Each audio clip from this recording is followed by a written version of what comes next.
যে মনে করে আল্লাহ আমার সাথে আছে, আল্লাহ আমাকে রক্ষা করবে, আল্লাহ তাকে রক্ষা করে। অশান্তি কাদের? যারা নষ্ট খায়, রাত জাগে, টেনশন করে, তাদের অশান্তি। আপনি বোঝেন যে আমি 3 বেলা খেয়ে আমার ডায়াবেটিস হয়েছে, 6 বেলা খাইলে এটা কমবে না, এটা কিন্তু একটা কমন সেন্স।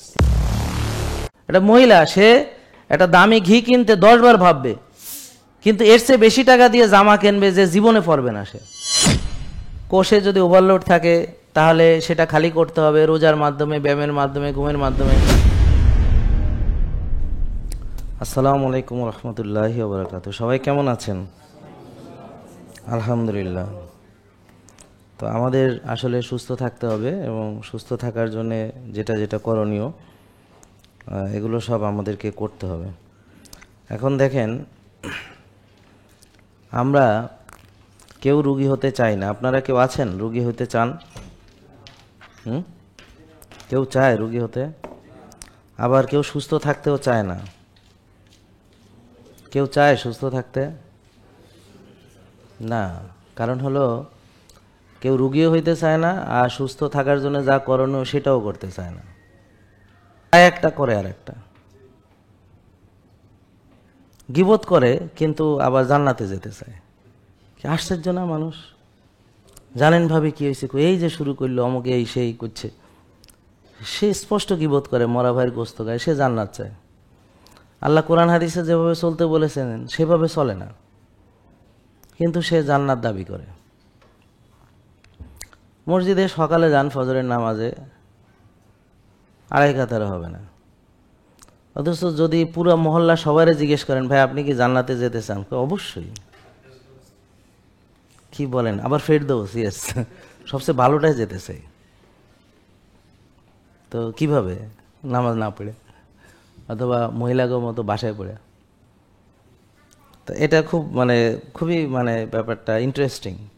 আপনারা দেখেন তো। যাই হোক, আমরা, আল্লাহ বলেন, যে ব্যক্তি আমার জিকির থেকে মুখ ফিরিয়ে নেয় তার জীবন হবে সংকীর্ণ, অশান্ত। তা আমরা যদি আল্লাহর জিকির মানে এরকম না যে আল্লাহ আল্লাহ করা, সেটা একটা জিকির। 24/7 আপনি যা করছেন সেটা কি আল্লাহ যেভাবে বলছে সেভাবে কিনা? অর্থাৎ ঘুমাতে যাচ্ছেন, আল্লাহ যেভাবে ঘুমাতে বলেছেন, ঘুম থেকে উঠছেন যখন উঠতে বলেছেন, 5 ওয়াক্ত নামাজ মসজিদে গিয়ে পড়ছেন, প্রতিটা কাজ হক হালালিভাবে করছেন কিনা, কল্যাণমূলকভাবে করছেন কিনা, হালাল এবং তৈবা খাচ্ছেন কিনা। হালাল এবং তৈবা অনেক অনেক পার্থক্য আছে। হালাল খাবার মানে সবই হালাল, যেগুলো হারাম না। কিন্তু তৈবা মানে হলো যেটা আপনার জন্য কল্যাণকর, যেটা প্রকৃত, যেটা তাজা, যেটা প্রাকৃতিক, এবং যেই খাবারটা বিনষ্ট করা হয়নি, প্রসেসড করা হয়নি, আল্ট্রা প্রসেস করা হয়নি, জিএমও করা হয়নি, এবং পরিমিত 1 ভাগ খাওয়া, 1 ভাগ পানি খাওয়া, 1 ভাগ ফাঁকা রাখা, এবং সেটাকে ব্যবহার করা কায়িক শ্রম এর মাধ্যমে, শরীরের হক আদায় করা, নিজেকে সময় দেওয়া, নিজের যত্ন নেওয়া, প্রতিটা কাজ। এমন টয়লেট কোন দিক ফিরে করতে হবে, আপনি ওকে বাইরে, এই রুমের বাইরে নিয়ে একটু হাঁটাচলা করান। এই যে মা, আপনি ওকে বাইরে নিয়ে, রুমের বাইরে নিয়ে হাঁটাচলা করেন।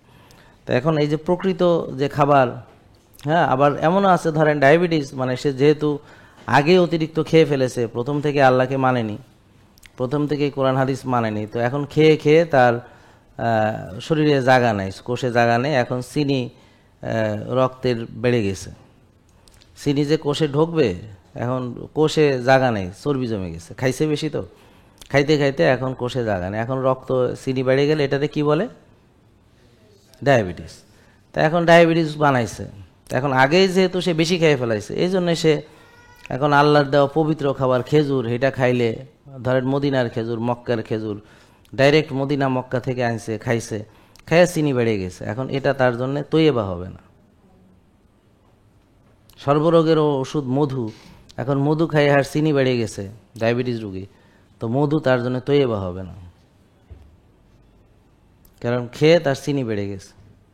কেন? কারণ আগেই সে তৈবার থেকে অনেক দূরে চলে গেছে। আর যদি সে প্রথম থেকে 1 ভাগ খাইতো এবং ওই সব নিয়ম মানতো, তাইলে তার ওভারলোড হইতো না, তখন তার জন্য মধু তৈবা হইতো, খেজুর তৈবা হইতো, ফল তৈবা হইতো, হালাল সব খাবারই তৈবা হইতো। কিন্তু সে যে বেশি খেয়ে ফেলাইছে, তার সে হালাল খেয়েছে, কিন্তু সে পরিমাণ মানেনি, ওই যে 1 ভাগ খাওয়াটা মানেনি, সে খেয়েছে হালকম পর্যন্ত। আর ক্ষুধা লাগলে খেতে হবে সেটা না করে সে খালি সারাদিন খাইছে, সকালে খাইছে, একটু পরে আবার খাইছে, মর্নিংয়ে ব্রেকফাস্ট করে একটু পরে মিড মর্নিং স্ন্যাক্স। আপনি ঘুমাইয়েন না, আপনি যাই হাইটে আসেন, যাই উজু করে আসেন, যান। আপনি তো বলতেছি যান, একবার কইলে বুঝে না কথা, দৌড় মারে যান। তো একটা জিনিস হলো, আপনি যেই খাবারগুলো খাচ্ছেন সেটা যদি প্রথম থেকে এক ভাগ খান এবং যদি সেটাকে বার্ন করেন এবং যেভাবে রোজা রাখতে আল্লাহ বলেছেন সেভাবে যদি রাখেন বা সোম বৃহস্পতি রাখেন, এবং যদি আপনি যে মাসের চাঁদের যে রোজা 3টা আছে, হ্যাঁ, তারপর হচ্ছে অন্যান্য নফল রোজা এবং রমজান, মানে সব এভাবে যদি চলেন তাতে আপনার ওভারলোড হবে না। তখন আপনি সারা জীবনই হালাল খাবার আপনার জন্য তৈবা থাকবে। কিন্তু মজার ব্যাপার হচ্ছে বিকৃত খাবারকে আমরা হালাল বলছি কিন্তু তৈবা না সেটা। আর যদি খাবার শুধুই হালাল আল্লাহ বলতেন তাহলে তৈবার কথা কোরআনে উল্লেখ করারই দরকার ছিল না। 30 বারেরও বেশি তৈবা শব্দটি এসেছে, শুধু খাবারের ব্যাপার না, আরও অনেক ব্যাপারে এসেছে। কোরআনে 30 বারের বেশি তৈবা শব্দটি আছে। তা তৈবা শব্দটি গুরুত্বপূর্ণ, তা না হলে এতবার কোরআনে উল্লেখ করা হতো না। কিন্তু আপনারা কি তৈবা অনুযায়ী খান? কথা বুঝতে পারছেন? তো এখন প্রকৃত অবস্থা, তৈবা মানে প্রকৃত অবস্থা। তো বিকৃত খাবার, genetically modified, processed, ultra process, এগুলো হালাল হলেও তৈবা হবে না। আর আল্লাহ আপনারা হালাল খাইতে হবে এটা জানেন, কিন্তু তৈবা খাইতে হবে এই ব্যাপারে কোনোই গুরুত্ব নেই। মানে একটা আয়াতের অর্ধেকের গুরুত্ব আছে, বাকি অর্ধেককে আপনারা অস্বীকার করেন। যেখানে আল্লাহ বলেছেন যে একটা আয়াত কোরআনের অস্বীকার করবে সে আর মুমিন থাকে না, আর যে কোরআনের এক অংশ মানে আর এক অংশ মানে না, তার জন্য কি ধ্বংস। তাইলে পূর্ণাঙ্গভাবে ইসলামে প্রবেশ করতে হবে, মানে সব কিছু মানতে হবে।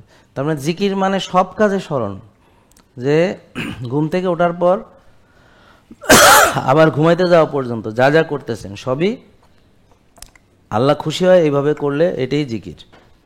মানে এই যে খাওয়ার সময় সব কিছুতে একটু স্মরণ করা, খাবার সময় বিসমিল্লাহ বলে খাইতে হয়, তাই না, এরকম। তো যাই হোক, তো যখন আমার সোল ক্রিয়েটর যিনি আমাদের তৈরি করেছেন তার সঙ্গে, আল্লাহর সঙ্গে কানেক্টেড থাকে, তখন শয়তান এইখানে সুযোগ কম পায়। তো তখন আপনার শরীর এবং আত্মা, হ্যাঁ, একসঙ্গে থাকে, যুক্ত থাকে। আর নাইলে দুইটা দুই দিকে হাঁটে। তো চাওয়া একরকম, করা আর এক রকম হয়, বুঝলেন নাই? আপনার চাওয়া একটা হয়, করা আর এক রকম হয়। মানে একই লোক, আপনি দুই দিকে হাঁটতেছেন, চান একটা, করেন আর একটা। বুঝা গেল? যখন আপনি অর্গানাইজ না, কানেক্টেড না, তখন আপনি একই মানুষ দুই রকম কাজ করেন, একরকম চান আর এক রকম করেন। রুগী হইতে চান না, কিন্তু রুগী হওয়ার জন্য যা যা দরকার সবই করেন। আবার জাহান্নামে যেতে চান না, কিন্তু জাহান্নামে যাওয়ার জন্য যা দরকার বেশিরভাগই করেন। খুবই খুবই মানে ব্যাপারটা খুবই ইন্টারেস্টিং কিন্তু। হ্যাঁ, একটু ভেবে দেখেন। এভাবে ভাবছেন নাকি কখনো? ভেবে দেখছেন? তো তাহলে তো একটা ভালো জিনিস ভাবা হচ্ছে আজকে, যে যেহেতু এইভাবে এরকম ভাবনা ভাবেননি আগে, তো এটা একটা ভাবনার একটা ক্ষেত্র আমরা করে দিলাম। এগুলো নিয়ে একটু ভাইবেন। আর অনেকের জ্ঞান আছে কিন্তু ইচ্ছা শক্তি নাই, ব্যায়াম ভালো জানে কিন্তু বিছানা থেকে উঠতে মন চায় না। মানে অলসতা তাকে ঘিরে ধরেছে। কেন? কারণ সে অনেক দিন অলসতার প্র্যাকটিস করেছে। কারণ সে মনে করেছে পৃথিবীতে সুখ মানে হইল কাজ কাম নাই, এটাই সুখ। ধরেন মেয়েটার ভালো বিয়ে দিয়েছে, 3টা লোক আছে, বাসায় হেল্প করে, কাজের লোক, ওয়াশিং মেশিন আছে, কাপড় ধোয়া লাগে না, ডিশ ওয়াশার আছে, হাঁড়ি পাতি মাজা লাগে না, বুঝতে পারছেন? এয়ার কন্ডিশন আছে, গরম লাগে না, লিফট আছে, সিঁড়ি পাওয়া লাগে না, হ্যাঁ, গাড়ি আছে, হাঁটা লাগে না, মেয়ে সুখের সাগরে ভাসতেছে। তো এটি আমরা সুখ বলতে বুঝি আকাইম্যা হয়ে থাকা, কোনো কাজ কাম নেই, মানে সে সুখী। উনি কি এখনো সফল হয়নি মোবাইল বন্ধ করার বিষয়ে? ওনার পাশের জন, আপনারা কি সবাই মিলে বুদ্ধি করে আসছেন যে একসাথে বাজাবেন? মানে একসাথেই বসছে, এবং আমি দেখছি যে যারা বাজায় ওরা একই জায়গায় থাকে প্রায়শই। আপনারা যারা রেগুলার লাইভ দেখেন ওরা জানেন। তা আজকে এইখানে আসছে ইবলিস। কোষে যদি ওভারলোড থাকে তাহলে সেটা খালি করতে হবে রোজার মাধ্যমে, ব্যায়ামের মাধ্যমে, ঘুমের মাধ্যমে, মানসিক প্রশান্তির চর্চার মাধ্যমে। যদি ফ্যাট বেশি থাকে সেটাকে ব্যায়ামের মাধ্যমে বার্ন করতে হবে। আর ফ্যাট বার্নিংয়ে বাধা দেয় অতিরিক্ত ইনসুলিন, তো ইনসুলিন কমাতে হবে, অতিরিক্ত চিনি কমাতে হবে, বডিকে ফ্যাট বার্নিংয়ের উপযুক্ত করে ফ্যাট অ্যাডাপ্টেশন করে তারপর ব্যায়াম করে, ঘুমিয়ে, মানসিক প্রশান্তির চর্চা করে, রোজা রেখে, কোষ খালি করে, ইনফ্লামেশন কমিয়ে, প্রদাহ কমিয়ে, টক্সিসিটি কমিয়ে আপনাকে উপযুক্ত করতে হবে। তো যাদের আয়ার অনেক বেশি, তাদের ওভারলোড আছে, তাহলে ওভারলোড হলে সেটা ঠিক করে তারপর কানেকশন হবে। আপনার যাদের ভিটামিন ডি কম তাদের ভিটামিন ডি 90-100 বাড়াতে হবে, কারণ ভিটামিন ডি কম থাকলে আপনার এই যে প্রদাহ, এটার বিরুদ্ধে ফাইট করা এটা আপনার পক্ষে সম্ভব হবে না। বুঝতে পারছেন? তো আপনার ইমিউন সিস্টেম দুর্বল থাকবে, তার কাছে অস্ত্র নাই, যুদ্ধ করার কোনো অস্ত্র নাই। তো ভিটামিন ডি হচ্ছে তার ইমিউন সিস্টেম, মানে আপনার যে রোগ প্রতিরোধ ক্ষমতা বা আপনার যে নিজস্ব ডাক্তার বা আপনার যে মেডিকেল সিস্টেম আল্লাহ শরীরের ভিতর ইনস্টল করেছেন সেটাকে সক্রিয় রাখার জন্য ভিটামিন ডি অপটিমাল থাকা দরকার 90-100। তা আপনাদের যাদের 90-100 নেই তাদেরকে এটা বানাতে হবে। কিভাবে? ওই যে আল্লাহর দেওয়া রোদ গায়ে লাগাতে হবে, সেটা আল্লাহই দিয়ে রেখেছেন, তুমি রোদ গায়ে লাগাও, কিন্তু আপনি লাগান না, কিন্তু আপনি আবার সুস্থ থাকতে চান। ব্যাপারটা খুব মজার না? আজকে যে আলোচনা কি মনে হইল? খুবই মজার জিনিস। আমাদের চলাফেরা, আমাদের বিশ্বাস সব কিছু হাস্যকর, মানে একটা ফান। তা আল্লাহ বলেছেন যে পৃথিবীতে তোমাদের মজা করতে পাঠাই নাই, আর এই পৃথিবী আল্লাহ সৃষ্টি করেছেন, এটা কোনো ফান না, এটা কোনো খেলাঘর না। অবশ্যই আপনাকে জবাব দিতে হবে, অবশ্যই আপনার বিচার হবে, অবশ্যই আল্লাহর সামনে আপনাকে দাঁড়াইতে হবে, অবশ্যই আপনার জাররা জাররা পরিমাণ আপনার হিসাব হবে, অবশ্যই আপনাকে আমলনামা দেওয়া হবে। বুঝতে পারছেন? অবশ্যই আপনার কৃতকর্ম সম্পর্কে জিজ্ঞাসা করা হবে। তা আপনি যা করতেছেন প্রতিটার জবাব দিতে হবে। তো সেইভাবে চিন্তা করতে হবে। এটা কোনো হাসি খেলা ঠাট্টা মস্করার জন্যে, খেলার ছলে আল্লাহ পৃথিবী সৃষ্টি করেন যে আপনি যা মন চায় তাই করবেন, আপনার মন গড়াভাবে চলবেন, আপনি সবাই যা করে তাই করবেন। নট লাইক দ্যাট, যে আপনাকে আল্লাহ জ্ঞান অর্জন করার সুযোগ দিয়েছেন এবং জ্ঞান অর্জন করার স্বাধীনতা দিয়েছেন। তা আপনি সেই জ্ঞান অর্জন করে সত্যকে খুঁজে নিতে হবে, খুঁজে নিয়ে তারপর সেটা অনুসরণ করতে হবে। তা না হলে ওই যে ফাঁদে পড়ে ঘুরবেন, চক্রে চলে যাবেন। অনেক ফাঁদ শয়তান পেতে রেখেছে নানাভাবে, খাদ্যের ক্ষেত্রে, চলাফেরার ক্ষেত্রে, লেনদেনের ক্ষেত্রে, নানা রকম তার ফাঁদ। তা আপনি সেই ফাঁদে পড়ে যাবেন নিজেকে বাঁচাতে হলে। তো সেলুলার ডিটক্সিফিকেশনের একটা আইডিয়া এখান থেকে পাওয়া যায়। যাদের আয়ার বলেন 1, আয়ার কত বলেন? 1, TGHDL 2, CRP 3, insulin 4-5, sugar 5-6, vitamin D 90-100, মোটামুটি তাদের সেল সম্পর্কে কিছুটা ধারণা আমরা পাই।